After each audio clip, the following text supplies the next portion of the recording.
बेटा कहीं महाराज बन गया तो जितने दे अभी देख ले, ये आदत छोड़नी ही पड़े, नहीं तो रोज डांट खाएगा। जितने समाचार नहीं तो जितनी करना अभी कर लो बेटा। साधु बन के कुछ किया ना तो तुम्हारी गिनती वहीं आएगी जो दूसरे के साथ की आती है। तो इस प्रकार से अनादर करना, स्मृति अनुपस्थापन और स्मरण को भूल जाना, क्योंकि भूखा था ना तो मतलब उपवास करो लेकिन सारी क्रिया समय पर करो, उत्साहपूर्वक करो। सचित संबंध मिश्रा विश्वोपहारा।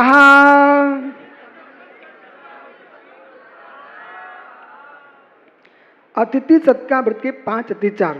कल व्रतों की चर्चा की थी, आज उनके अतिचार सब गिना रहे हैं। माँ नियम था हम साधु को आहार कराएंगे, ठीक है, होने चाहिए था, क्योंकि परंतु सचित निक्षेप, भाई समझते भी जाओ समय भी दिखे, ठीक है। सचित निक्षेप, कच्चे पानी में धुली प्लेट थी, उस पर तुमने क्या कर दिया, रख दी रोटी।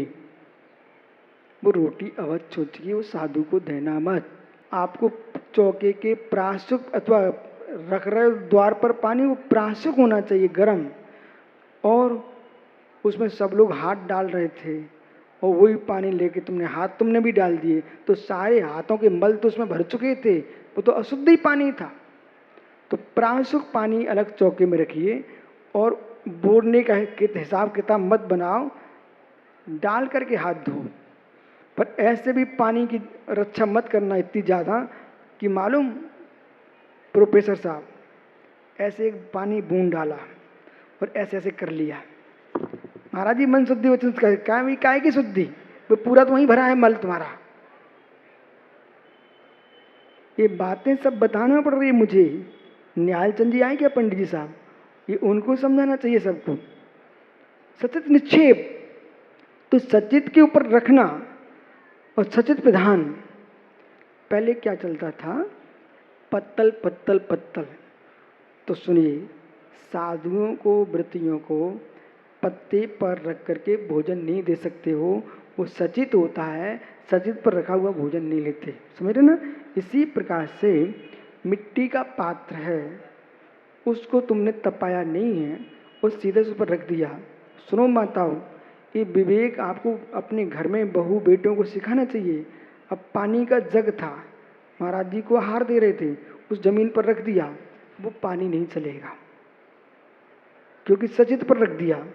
पहले चूल्हे पर भोजन बनता था, जहाँ गर्म राख पड़ी रहती थी, उस पर सामग्री रखी जाती थी, पाटों पर रखी जाती थी, समझ रहे ना। जमीन पर रखी सामग्री सचित पर रखी है, इसलिए वो अशुद्ध हो गई। सत्य विधान, प्लेट को धोया कच्चे पानी से और दूध तपा हुआ था अथवा दाल बनी हुई थी, और तुमने जल्दी जल्दी में क्या किया, अंदर तुरंत पानी कच्चा लिया अप्राशुक, उससे धो लिया और धो करके उसको प्लेट रख दिया, और उसकी प्लेट को धोया, उसमें पानी की बूंदें तुम्हारी दाल में टपक गई। अब पूरी दाल तुम्हारी अवक्त हो चुकी है, साधु को देना मत। अब सोचो माताओं, इतनी विधि से दान दोगे तो पुण्य मिलेगा, अन्यथा जो है सो है। पर विपदेश, ओह कहूं, अब तो सुनना ही पड़ेगा ना। राकेश भैया, महाराज जी मन शुद्धि वचन शुद्धि कान शुद्धि आर्जल शुद्ध है, देना भाई ये ग्रास, मुझे जाना है। तुम्हारा टका लगा नहीं है, ग्रास का आएगा तुम्हारा। दूसरे घर में धावा डाल देना, वो अपना द्रव्य लगा नहीं है, दूसरे की सामग्री को देना, ये परविपदेश नाम का दोष है। भले प्राकुश पानी कुएं से खींच के लाओ, प्राशु करो, अपनी मेहनत का दो, वो दान है। दूसरे की वस्तु दान संज्ञा को प्राप्त नहीं होती।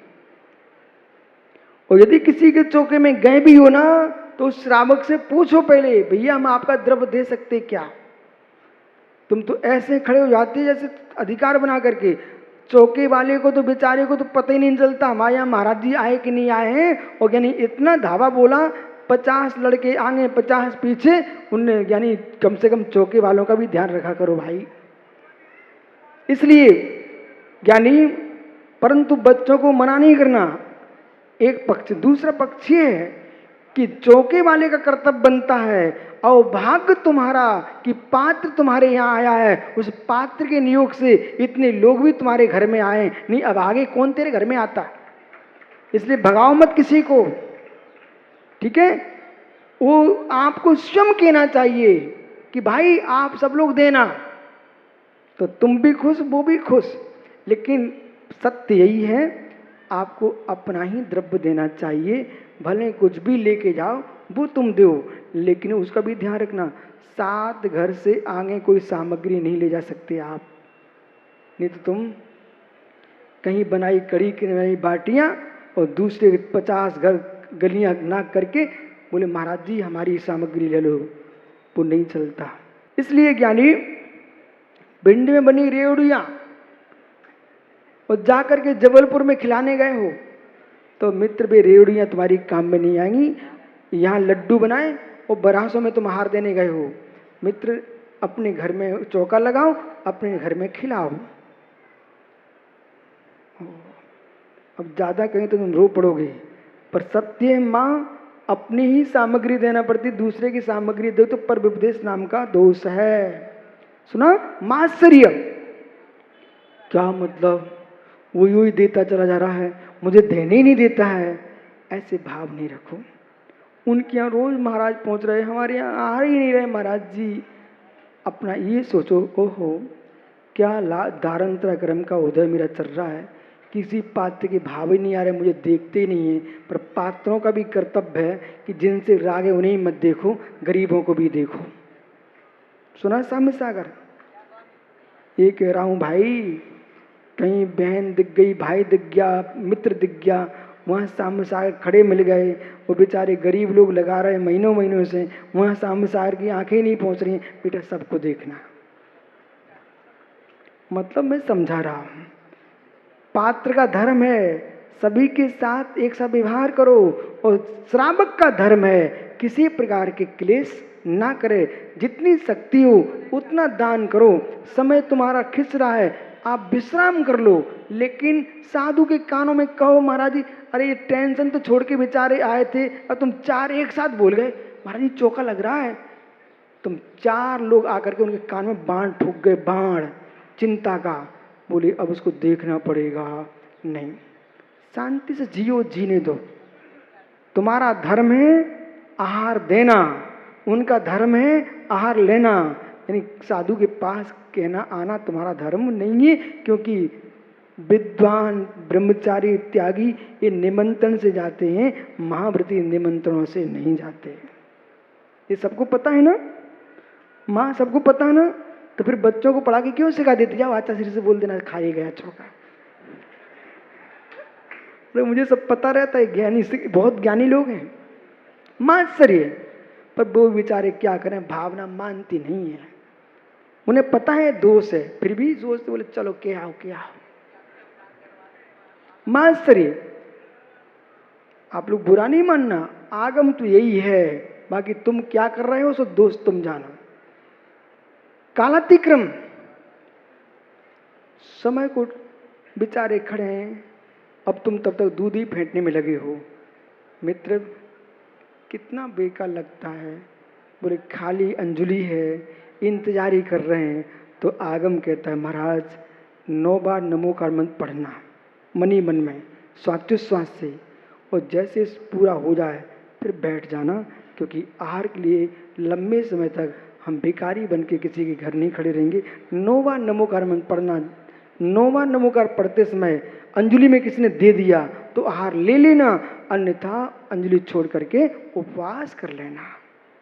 इसलिए हाथ में पानी तो पानी दे देना, लेकिन ये इंतजार मत करना। कुछ लोगों की आदत रहती है वो ये लाओ वो लाओ, वो अंजलि खाली है। सुनो ब्रह्मचारियों, बेटा सीखो, अंजलि खाली नहीं छोड़ना पड़ती है साधु की, आप सामग्री बदल के दे दो। ऐसा भी नहीं है, अंतराय का बंद भी कर लेते हैं आप भक्ति में, उनको लेना नहीं है, वो आप टिके खड़े हो, बोले मुझे देनी है, इतनी देर तक वो खड़े हैं ना, उतना अंतरा तुमने उनको डाला कि नहीं डाला, यानी तुम्हारे अंतरा का बंद पड़ गया। इसलिए अपन को जबरदस्ती करना नहीं है। दिखाओ नहीं ले रहे हैं, दूसरी सामग्री दो। अपने घर से सामान लेके जाओ बराबर, अच्छी बात है, पर ये प्रतिज्ञा लेके मत चले जाना कि हम वो ही देंगे और वो उनका त्याग हो तो भाई श्रावक से कह दो भाई ये आप रख लो, मैं दे देता हूं, पर ये भी दोष ही है।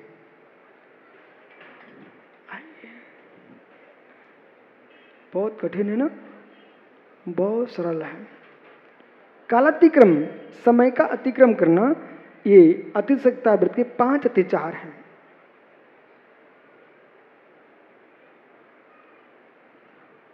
जीवित मरना संसा मित्राराग सुखानुबंध निदानानि।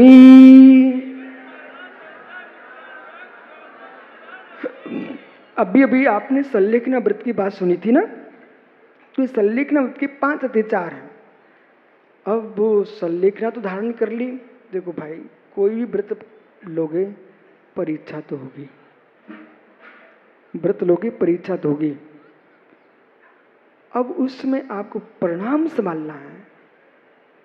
संलेखना ले ली, अब ऐसे दिन आ गए कि सुख के दिन आ गए। हे भगवान, अभी मेरी संलेखना चल रही है, पर और जी लेता, ये अच्छे दिन देख लेता, ऐसी इच्छा नहीं रखना। और कष्ट होने लग गया, हे प्रभु उठा ले जा, उठा ले जा, जल्दी ले जा मुझे, ऐसी भाषा भी नहीं बोलना। जीने की इच्छा नहीं करना, मरने की भी इच्छा नहीं करना। मित्रानुराग, और जो ग्रस्त पहले संलेखना के पूर्व जब युवा थे, किशोर थे, बाल थे, मित्रों के साथ कीड़ा करते थे, अरे भैया अब हम जा रहे हैं, हमारे अमुक को बुला दो, अमुक को बुला दो, नहीं, बुलाने की चिंता मत करो। आप तो ये निर्णय करो, भगवान का नाम लो, अपने निज आत्मा का ध्यान करो, जिससे समाधि होगी। तो मित्रों को बुलाने की बात करना, कुटुंब के लोगों को बुलाने की बात करना। देखो भाई, किसी की भी संलेखना चल रही हो, आप दर्शन करने उसके जाना, पर ये दिखाने मत जाना मुझे पहचान लिया आपने, हम आ गए हैं। हे मित्र, वो अपने ध्यान कर रहा था भगवान को, तुमने अपने पहचानने में लगा दिया है। सुना कि नहीं, कुछ लोग आदो महाराज जी, नमोस्तु महाराज जी, हम भिंडी से आए, पहचान लो, छीन लो। अरे वे तुम्हें चीने कि अपनी आत्मा को चीने, मतलब समझा रहे हैं आप सबको कि भैया साधुओं के दर्शन करो, वंदना करो, पर बंद ना करो। ये मत करो महाराज जी पहचान लिया कि नहीं पहचान लिया। अरे तुम तो पहचानते कि नहीं पहचानते हो, बस काम बन गया तुम्हारा।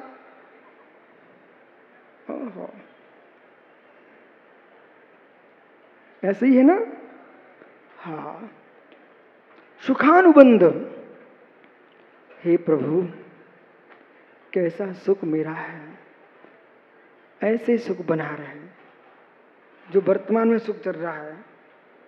तो अनुभव में जो आए जो सुख हैं, विविध सुखों का पुनः पुनः स्मरण करना, वो सुखानुबंध है। निदान, अब तो प्राण निकल ही जाएंगे, अगली पर्याय में मुझे ऐसे ही सुख प्राप्त हो। हे मित्र, निदान कर लिया बेचारे ने, जो बड़े ऊंचा सुख प्राप्त करने वाला था वो नीचे ही रह गया। कैसे रह गया कि रबसेन के यहाँ कोई नौकर काम करता था, तो इन्होंने उसकी ईमानदारी देख करके सोचा, अब इसको मैं इसका वेतन तो दूंगा ही दूंगा पूरा, लेकिन इसको और पुरस्कार भी दूंगा।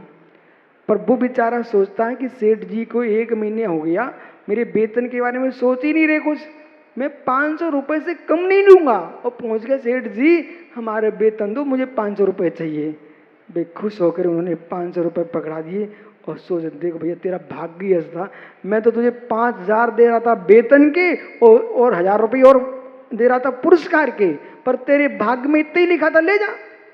ऐसे ज्ञानियों तपस्या करो, साधना करो, पर निदान मत करो कि इतना मिलना चाहिए, उतने मिलके रह जाएगा, उसके आगे नहीं मिल पाएगा। इस प्रकार से ये 5 अत्याचार संलेखना व्रत के हैं। अनुग्रहार्थम स्वस्य सर्गो दानम। दान किसे कहते हैं? आप त्याग का भी दिन है ना। अनुग्रहार्थम, स्वयं के उपकार के लिए, अनुग्रह नहीं उपकार, ऊपर के उपकार के लिए। आपने दाता ने पात्र को दान दिया, तो पात्र ने दान ले लिया। आपके आहार के माध्यम से वो साधना करेंगे, वो साधना करके आत्मसिद्धि को प्राप्त होंगे, ये उनका उपकार हो गया। वो आपकी लोभ कसा छूटी है, परिग्रह से तुम बचे हो, ये तुम्हारा उपकार हो गया। तो उपकार की दृष्टि से दान देना चाहिए, एहसान की दृष्टि से दान नहीं दिया जाता है। स्वस्य सर्वदानम, लेकिन वो जो मैं अभी समझा रहा था ना, वो विषय ये आ गया है। सुसत सर्वदानम, अपने स्व यानी धन, अपने द्रव्य का त्याग करना दान है, दूसरे की वस्तु देना दान नहीं है। अब भाई आप लोग देख लेना, क्या अपनी वस्तु का त्याग करना ही दान है। इसलिए बालकों, भले तुम शुद्ध पानी लेके आओ, पर अपने घर का दो। एक बार तो कम से कम 24 घंटे में अपने हाथ का तो कमाया दो। यदि बेटा काम करने लग गया है, जब तक शादी नहीं हुई वो आप अपनी कमाई से नहीं कमा रहे थे, तब तक पिता का धन तुम्हारे दान में काम आ सकता है। लेकिन स्वयं की कमाई करना प्रारंभ कर दिए हो, तो फिर पिता की संपत्ति भी तुम्हारा दान नहीं कहलाएगा। आप अपनी कमाई का दान कीजिए। इसी प्रकार से चाहे बिहार में चलो, चाहे उत्तर में चलो, चाहे महाराष्ट्र में चलो, छोटू भाई, दान तो अपने द्रव्य का ही होगा। दूसरे के द्रव्य का बेटा दान कभी संज्ञा को प्राप्त नहीं होता है।